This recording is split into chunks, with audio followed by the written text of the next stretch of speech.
चलिए आज वक्त में एक लंबा सफर करते हैं, करीब करीब 2600 साल पीछे। जरा सोचिए, एक ऐसा प्राचीन भारत जहां इतिहास ना एक बहुत बड़ी करवट ले रहा था और एक बहुत बड़े साम्राज्य की पहली ईंट रखी जा रही थी। तो ये सवाल मन में आता है कि आज से 2600 साल पहले का भारत आखिर दिखता कैसा था? वो कौन सी ताकतें थीं जो उस दौर में इस जमीन के मुकद्दर को लिख रही थीं? ये कहानी है एक बहुत बड़े बदलाव की। वैदिक काल के वो जो छोटे छोटे कबीले थे ना, वो अब बिखर रहे थे और उनकी जगह ले रहे थे बड़े बड़े ताकतवर राज्य। ये एक नए युग की सुबह थी, एक साम्राज्य के जन्म की पहली आहट। जानते हैं, इस दौर ने भारत के इतिहास का चेहरा ही बदल कर रख दिया। ये वो वक्त था जब पहली बार एक ऑर्गेनाइज्ड स्टेट का, एक संगठित राज्य का आइडिया हकीकत बन रहा था। इनका जिक्र हमें मिलता है एक बौद्ध ग्रंथ में, अंगुत्तर निकाय। उसमें 16 महान क्षेत्रों के बारे में बताया गया है जिन्हें महाजनपद कहा गया।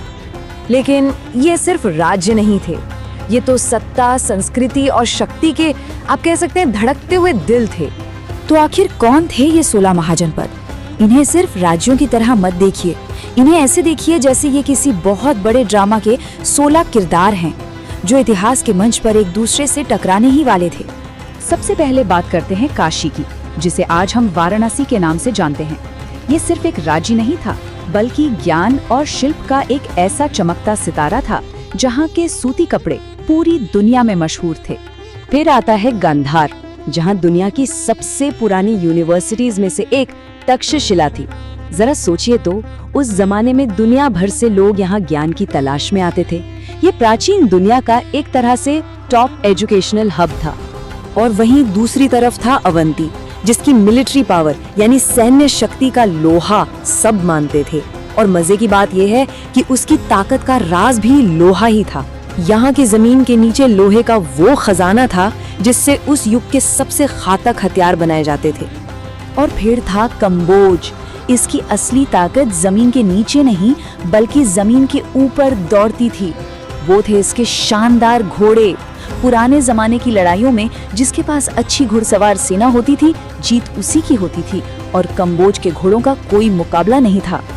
तो ये थे वो 16 खिलाड़ी जो इतिहास के मैदान में उतर चुके थे।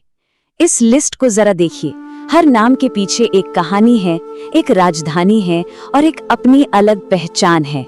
इनमें दक्षिण भारत का इकलौता महाजनपद अश्मक भी था, कुरु की भूमि भी थी और मल्ल भी था, जहां महात्मा बुद्ध ने अपना शरीर त्यागा था। लेकिन एक मिनट, इन सभी राज्यों में शासन का तरीका एक जैसा नहीं था। यहाँ दो बिल्कुल अलग अलग पॉलिटिकल सिस्टम की टक्कर हो रही थी और ये आइडियाज आज भी उतनी ही जरूरी हैं। मतलब राज करने के दो बिल्कुल अलग तरीके थे। एक तरफ था राजतंत्र यानी मोनार्की, जहाँ राजा का बेटा ही राजा बनता था, जैसे मगध और कोसल में। और दूसरी तरफ थे गणतंत्र यानी रिपब्लिक, जहाँ शासकों को चुना जाता था। सोचिए, एक ही वक्त में दो अलग अलग दुनियाएं। इन गणतंत्रों में सबसे बेहतरीन मिसाल था वज्जी संघ। ये कोई एक राजा का राज नहीं था, बल्कि 8 अलग अलग कबीलों का एक गठबंधन था, एक अलायंस जो मिलजुल कर फैसले लेते थे। सोच कर देखिए, उस प्राचीन युग में ये कितना क्रांतिकारी आइडिया रहा होगा।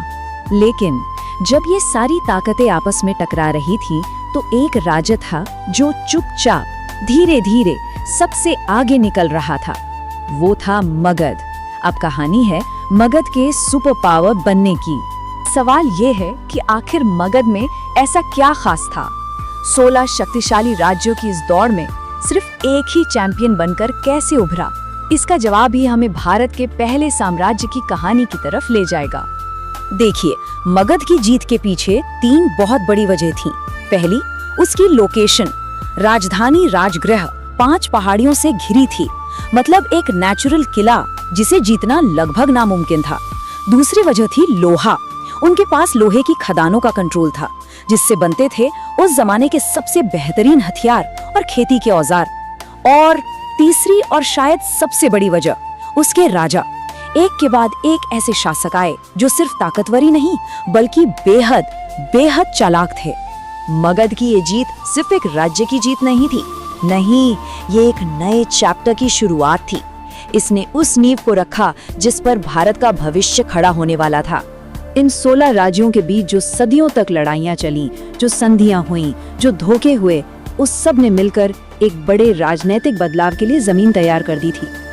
और आखिरकार इसी उथल-पुथल और टकराव के बीच से उदय हुआ मौर्य साम्राज्य का, जिसने पहली बार भारत के इतने बड़े हिस्से को एक झंडे के नीचे ला खड़ा किया। महाजनपदों का युग अब खत्म हो रहा था और एक साम्राज्य का युग शुरू हो रहा था। लेकिन ये कहानी हमें एक गहरे सवाल के साथ छोड़ जाती है। जब कोई एक सुपर पावर उभरती है और एक बड़ा साम्राज्य बनता है, तो इस पूरी प्रक्रिया में वो कौन सी छोटी छोटी पहचानें और संस्कृतियां होती हैं जो हमेशा के लिए खो जाती हैं? ये एक ऐसा सवाल है जो इतिहास हमें बार बार सोचने पर मजबूर करता है।